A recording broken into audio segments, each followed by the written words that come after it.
Welcome to the Find Your Voice, Change Your Life podcast with psychologist Dr. Doreen Downing.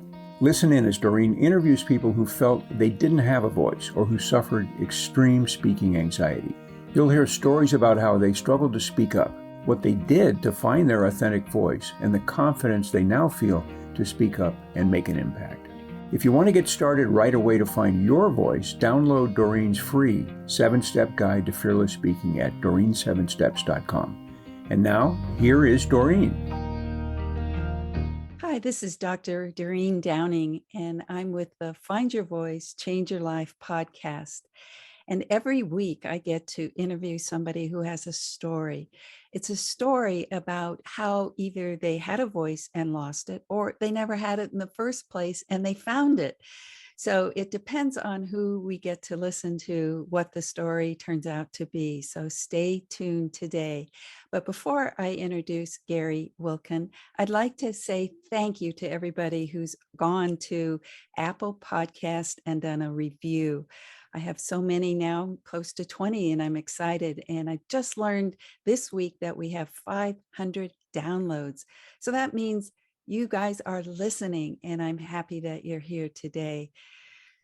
Today we have Gary Wilkin, who is a licensed Ziglar Choose to Win and See You at the Top coach. He specializes in helping seasoned professionals transform their lives from I have to a life of I want to.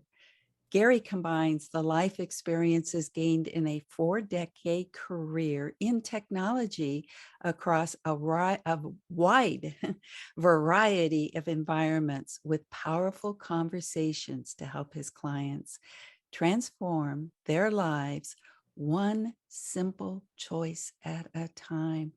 Ooh, Gary, that sounds so fascinating. I'm really looking forward to today. Thank you for being here. Well, thank you so much for having me and giving me an opportunity to share. So this will be very, very fun. I'm looking forward to it.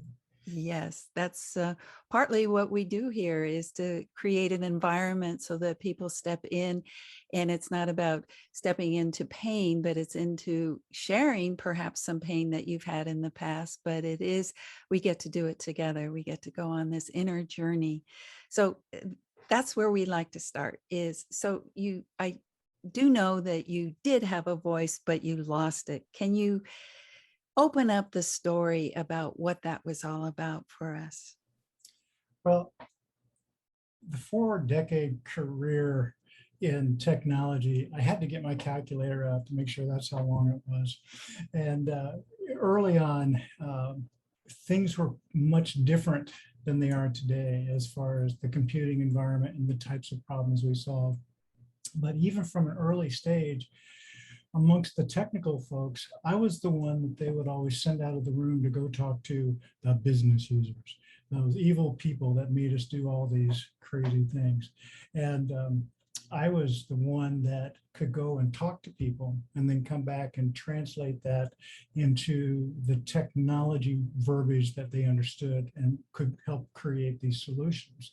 And so early on, I was the communicator, and that became my strength of being able to talk. We laughed, it was bilingual. I speak business and I speak tech. And so over the years, that was my strength and that was my voice because I understood the power of questions to find out what we really need, the problems we really needed to solve, and not just what a symptom was or what somebody thought they needed, but to find out what the real issues were, and then come back to my technology team and explain the issues and then go back and forth with them to make sure that they understood.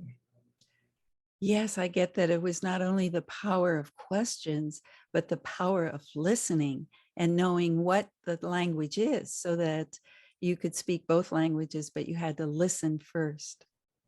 Right. And we had to spend a lot of time establishing vocabulary. Because in large meetings, if we're trying to describe a concept, if we don't come up with a clear definition, we would spend half our meetings going, well, you know, this one thing that looks like this, that we're doing at this, oh no, that other thing, you know, is that what you mean?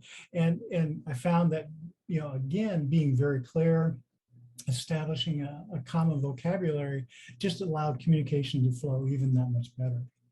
I would say that thingy is one of my, is what in my language, oh yeah, that thingy that goes in the other thingy. So I understand that. So what a valuable key role you played for the technology people to be able to come back and also help solve problems that business people needed. So yes, so you had this special King Gary role to play, and the messenger that went out in both directions, but something happened. Yeah. And so this went on, and as I matured in my career, um, towards the last few years, there was a slight shift in that I was my, this sounds weird, but my success harmed me in that I was becoming valuable on a couple of projects that they wouldn't let me off. It's because I had become integral in that. And that may sound conceited, but that's not what it's intended. But I became valuable, and I was held on a couple of projects I needed to stay put rather than going off to the next greatest, new shiny object. And so I started to feel as I was losing some relevance. My contribution wasn't quite as aligned to the corporate mission that I wanted. And I started to feel as if I was losing my voice, because my voice was all about the meaning and the purpose of the projects and the problems we were solving. And so that started to kind of take its toll. And at one point, and I think it was a snowy November evening in 2018, or no, actually the morning, and I was going to have to go downtown. It was going to take a couple hours because of the weather. I was looking myself in the mirror and I said, "Do you really want to do this? Not just the meeting, but keep doing this." I thought for a second. I said no, and then it hit me. Said, "Then what?"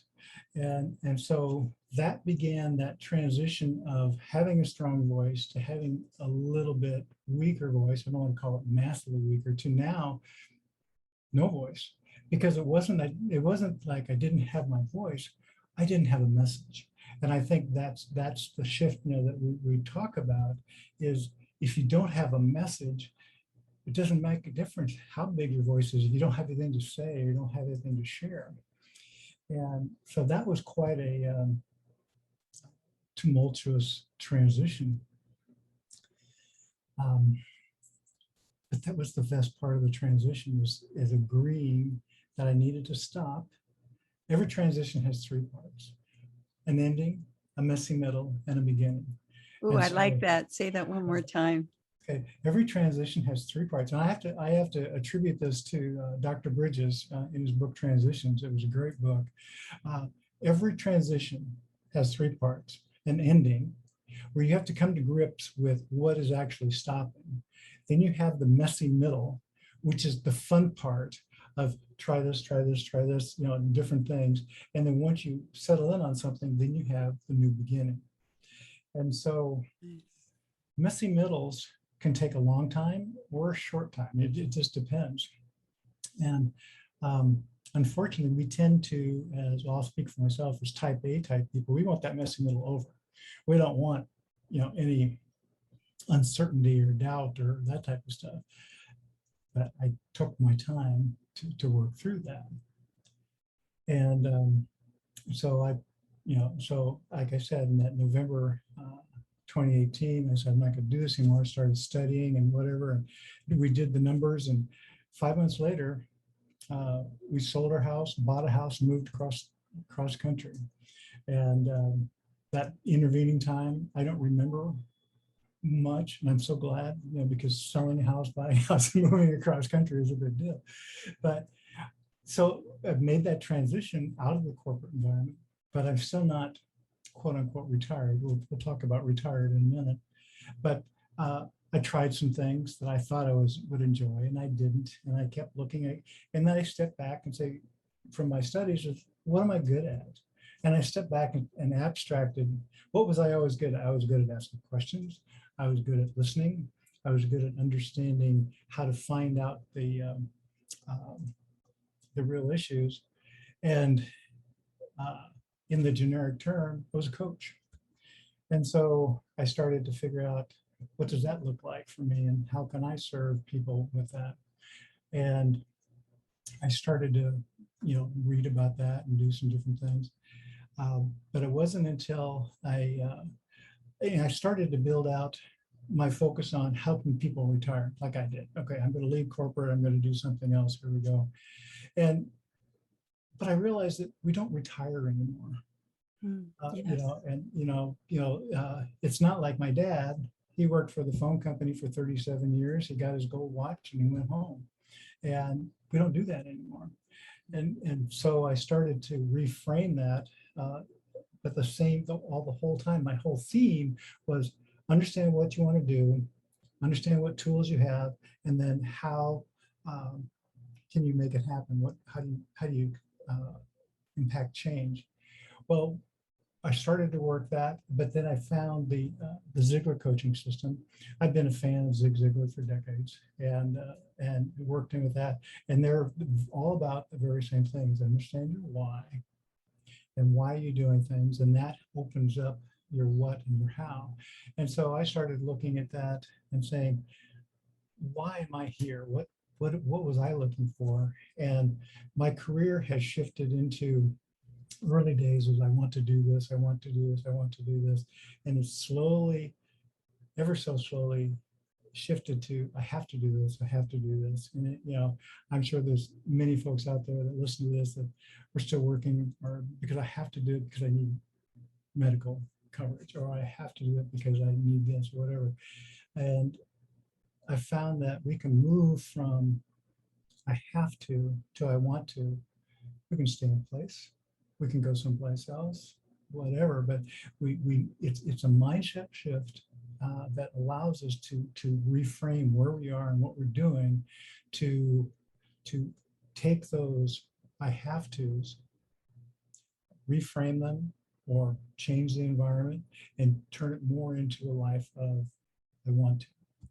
And that's a fabulous transformation to both experience and to encourage and come alongside and guide others to do that same thing.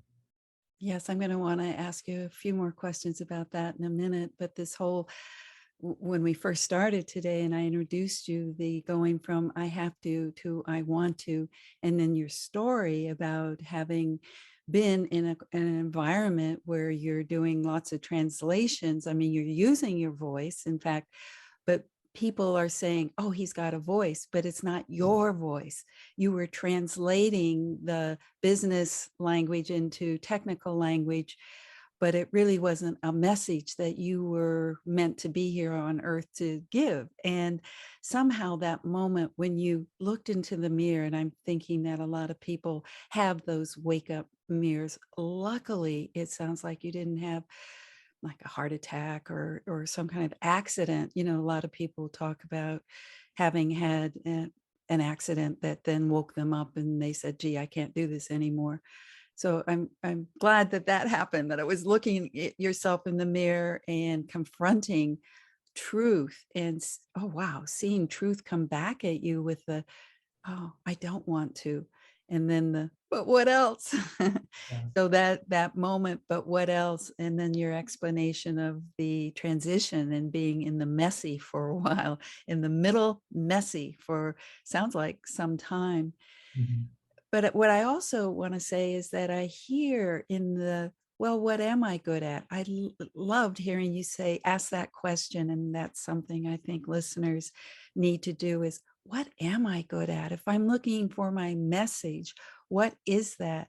And your original, hey, I'm going to go one place and listen, and then I'm going to translate it and put it in another place, feels like, well, you applied that to yourself in a way. Like, what is it that I want? And I need to translate it, and then I need to make it better. So that seems like a pattern that you did earlier in life, and you're only doing it now in a more personal way.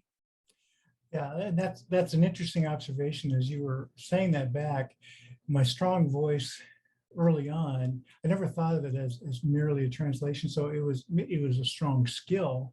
And so it was a skill that I knew that I could execute, but and I would try to bring my insights into things, impact the solution and that kind of stuff. But you're right. Now it's the time of, and it's in one regard, I'm still doing a little bit of translation, but it's more of in the form of questions. So as I work with people, I'm drawing that out of them, and so they are sharing that's their message, their Oh, I voice. love it. I love what you just said, because in a way you're going to people and asking them the questions, and you're listening, right? You're using that skill you had way long time ago, only you're doing it for what? The benefit of those of us out there that need to be listened and to actualize ourselves. So let's move into what exactly you are doing, unless you had something else you were going to say right there. No, so what I'm doing right now, I would have to characterize as the greatest time in my life. And I am having the opportunity to sit down with people and ask them some questions and listen to them and draw them out. And one of the most fun opportunities I have is to um, do what we call a vision exercise. So think about where we meet 2 years from now, 3 years from now, and I haven't seen you, and I run up to you and say, hey, how you doing? And you get to sit there, and I want you to think about what you would dream to do, and imagine that anything is possible. And we talk, and I start to allow them to say, what it is that 3 years from now that you would like to, when we run in together, what would you like to be able to tell me about? What's your life been like? And at first it's like deer in the headlights. We don't get asked that question very often. But when you encourage people, say, no, okay, because first of all, when people tend to dream about what they think is possible, and I say, no, everything is possible. What we want to do, and then seeing people light up, because it's been years and years since they've been able to dream. It's almost harkening back to, what else did you want to do when you wanted to be an astronaut?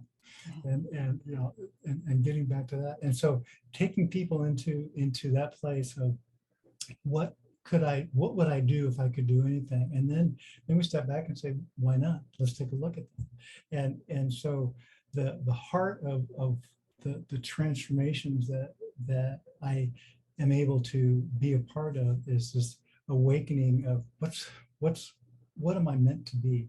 What's my why? And then how do I achieve that? And that to me is like I said earlier, this is just some of the best time in my life that I've ever had. Yes, the people who are listening, I just want to reflect back that Gary's face is so lit up and he's smiling. And it's just beautiful to watch his joy as he talks about what he does. So I'm saying that out loud because people can't, if they're listening, they can't see you. And what I also notice about what you're saying is that it's not about what is your goal. Sometimes goals feel like, like climbing a mountain. What you just did, is what is your dream and what is your vision? And it just felt like the universe opened up and there's just so much more expansiveness than I got to make it one step at a time to the top of the mountain. That's my goal, to get to the top, rather than, ooh, what's my dream? And it just feels so much more creative. Yeah, and the fun part is when you have that vision, you have that dream, you still have to take steps, but that's not the emphasis. It's like hurdlers, track and field. When they're running up to the hurdle, they're not looking at the top of the hurdle. They're looking, several feet beyond that. If they looked at the hurdle, they would be tripping over it. And so as we're looking at our vision, we are looking at that goal, I'm not using the word goal, we're looking at our dream, we're looking at our vision, and these bumps along the way are there, but we're so focused at our dream, we can keep moving through. Mm-hmm. And we have the strength and the persistence to keep going through those. The motivation, yes. It's like it's drawing us as opposed to us really plowing our way through Yeah. to it. So, well, Gary, we're getting near the end of time, and I want to see if there's anything else you want to say about what you do, how we find you, how people can look you up. Well, there's two simple ways. If you're on LinkedIn, just look for Gary Wilkin. Spell my name out. We'll have links at the bottom of this. Wilkin. There I am. My company name is My Retirement Mission. Now, when I started that, I was thinking retirement, and now I would like to change it to Retirement 2.0. Retirement 2.0 is retiring from I have to I want to, and so that's and so if you go, I haven't changed the name, but it's still myretirementmission.com. But my goal is to help you go from I have to I want to. And I've got a booklet up there that you can download. It's actually by Tom Ziegler, the CEO of Ziegler Corp. It's called Stronger.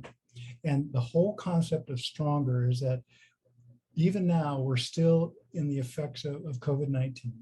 They're going to go on a little bit longer than I think we all hope, but they're still there. And so how do we make it through these tough times? Well, we need to have the right mindset.